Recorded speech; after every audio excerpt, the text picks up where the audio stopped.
kelajak bizni kutayotgan nimadirmi yoki biz qoldiradigan nimadirmi?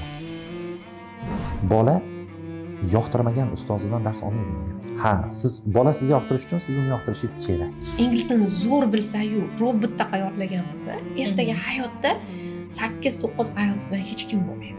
Hozirgi bolalarga to'g'risi ozgina rahmim keladi. Informatika juda ham ko'p.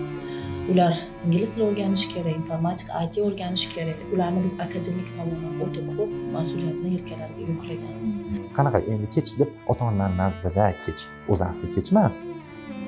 Endi qo'yib bering endi ozgina. Ota-onamiz nimani xohlagan bo'lsa, o'sha narsani hayotda bizda ko'rishni xohlab, bizni o'shana qilib tarbiyalashyapti. Biz esa bolalarimizni o'zimiz xohlagan hayotda tarbiyalayapmiz. Taksi qilayotganlarda ham diplomi bor. Hammani diplomi bor.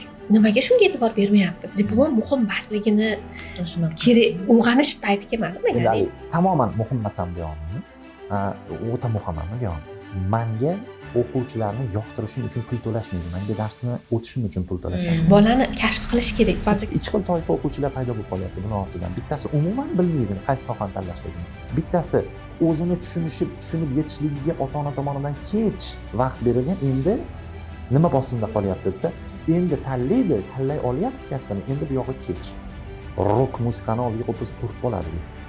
Klassik muzikani oldiga qo'ysa uyda yashnagan. Uyda har xil o'simligim bor. Men unga sim o'rayman, chapga bukaman, o'ngga bukaman, shoxini kesaman, chiroyli san'at paydo bo'ladi.